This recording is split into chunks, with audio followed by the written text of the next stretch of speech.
Hey there, WaxPackers! Adam coming back at you with another edition of WaxPack Flashback. This one coming to you from a galaxy far, far away. That's right, we are going to be talking about these Star Wars Galaxy trading cards by Topps from 1993. Now, the impetus for this episode is Ken, who is part of the Retro Network over here under the Wide World of Toys. He told me that he had picked up some packs of Star Wars cards from the UK and suggested that we kind of do a double series of videos here where I open up a pack, he opens up a pack, we see what we find there. As far as Star Wars goes for me, it literally goes back to the beginning of my life.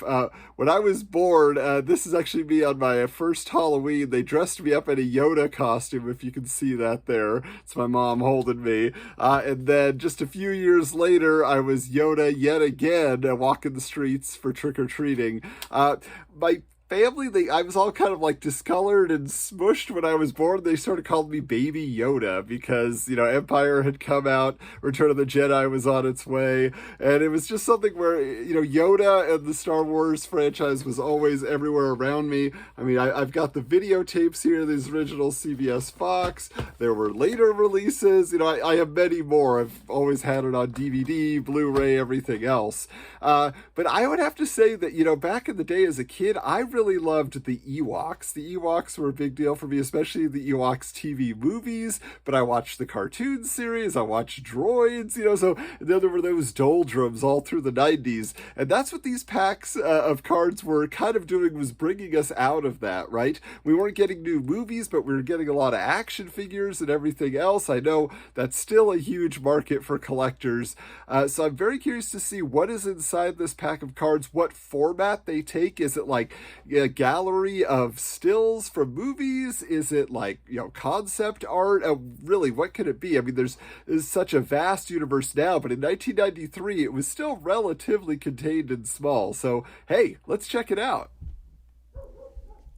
Okay, so here we are with our pack of Star Wars Galaxy trading cards from 1993. You actually get a lot of information right here. It tells us we have a 140 card collection. This is Series 1, 8 premium cards, and look for etched foil cards in there.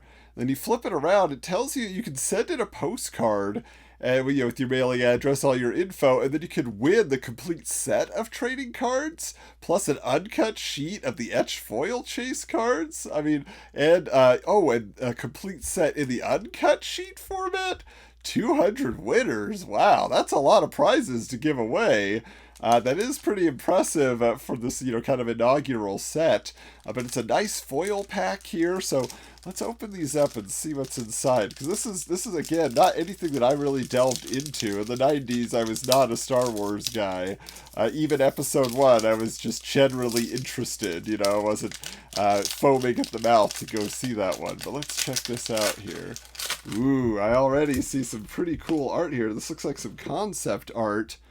Alright, so this must be some Ralph McQuarrie art, I'm going to guess, because this is early concept stuff that I understand. Just look at that more samurai-esque Darth Vader, a very interesting Chewbacca back there we're seeing, a more feminine-looking C-3PO, so let's see what this is about.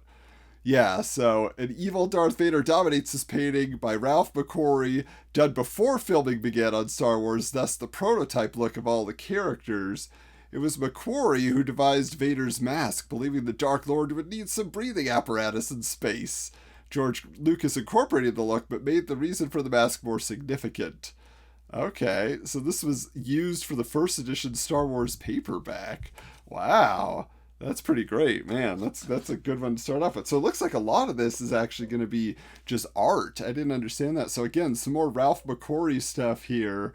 And if I remember correctly, we'll see if that's true on the back, but that big tall alien on the back was like the original version of Han Solo. So let's check this out here. What is this going to tell us about? Ralph McQuarrie, the first artist hired by George Lucas, was responsible for the early look of Star Wars universe, but as the script evolved, the characters changed. Yeah, so let's see here.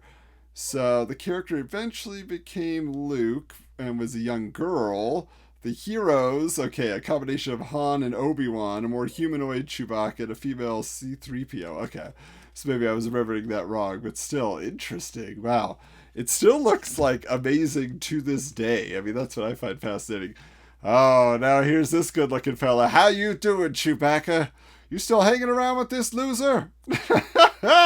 Billy D, man. Lando is just all charisma. I don't know. Calrissian should have been Lando charisma, if you ask me. But there we go. So just giving, some basic breakdowns here. But this character portrait was by Joe Smith. Maybe the most generic name for an artist, but certainly a great style there, man.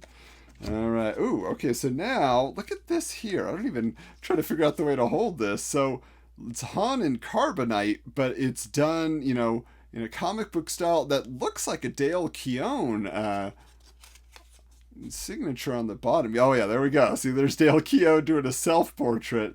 Star Wars has had a huge impact on me, reveals Dale Keown. At the time of its release, I strapped a small tape recorder to my stomach and taped the audio portion of the movie so I could take it home and listen to it while I flipped through the Star Wars comic book adaptation.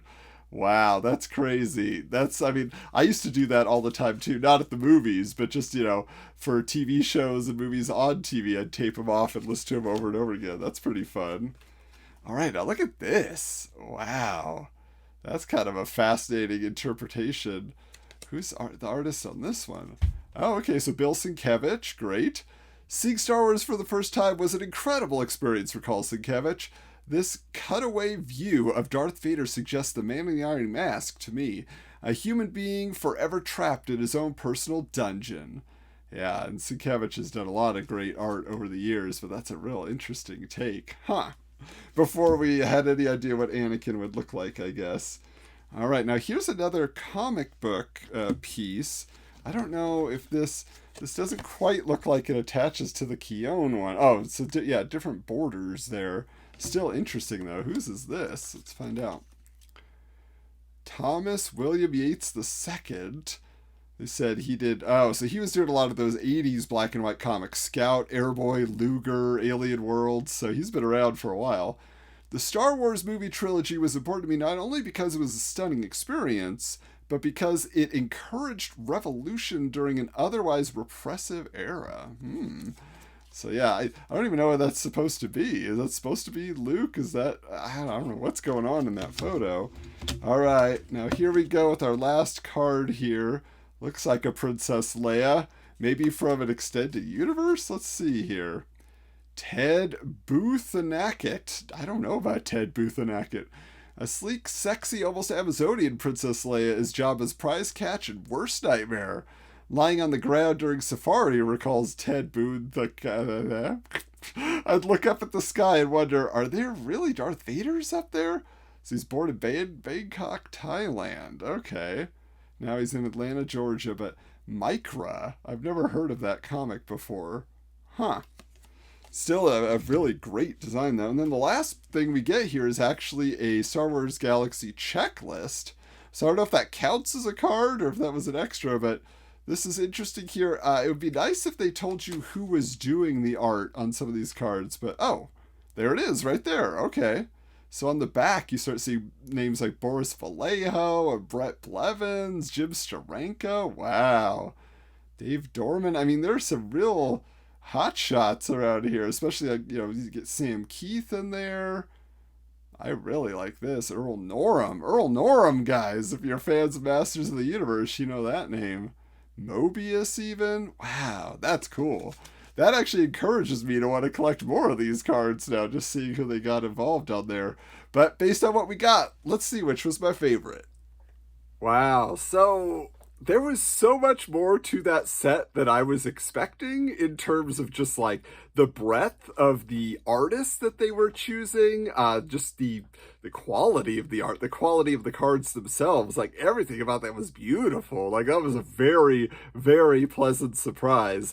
Honestly, if I come across more packs of those, I might pick those up just because it just gives you like a nice look at the history from the beginning with Ralph McQuarrie to the people it mattered to and how they would interpret it, after 20 odd years of it existing almost. So that's kind of cool. But as far as my favorite, looking at the Billy D. Williams as Lionel Calrissian, I could have just like quoted him all day and that would make me happy. But as far as like the art that caught my imagination, it was this Bill Sienkiewicz right here. I just think that is such a cool idea. It brings some humanity to Darth Vader. Again, like many years before we were getting the the prequels that would kind of give us more humanity than we wanted from the character. So I got to go with that card. It's going to end up in the binder. So, like I said, this is going to be a two-part series. So you're seeing this right now, and then just keep an eye out in about a day or so on the Retro Network, TRN TV. Make sure you're subscribed, because then we will get Ken Spalding's card opening video, where he's going to show us maybe how these cards looked in the UK, what they were doing in Europe with Star Wars. So very excited to check that out. But again, very excited to come back again next time around with a new pack of cards. So stay tuned. I will give you a little preview because I decided, why not stay in space, or at least extraterrestrial? So next time around, we're going to open up a vintage pack of E.T. the Extraterrestrial cards. So that'll be a lot of fun, but make sure you're checking everything out. And just a little tip for you is that the Retro Network soon is going to be evolving into a new entity. Same idea, same focus, but maybe broadening it up to bring a lot of people in. And that is a concept called Geekster Magazine. So eventually the Retro Network will be changing its name to Geekster, and I'm very excited about this opportunity. It gives us a chance to meet so many more, pop culture obsessed people like ourselves, get them contributing, doing videos over here, doing articles on the website, podcasts, whatever it may be. If it's something you're interested in, okay, you can feel free to contact me, hojucoolander@gmail.com, and maybe we could talk about what it is that you would like to be doing. If you want to just contribute, maybe, to something that one time only, but it's your passion, you want to share it, or if you got a more long range project in mind. But just wanted to kind of tease that now, because in the next few months you're going to see Geekster all over the place. But hey, until next time, we'll check you later.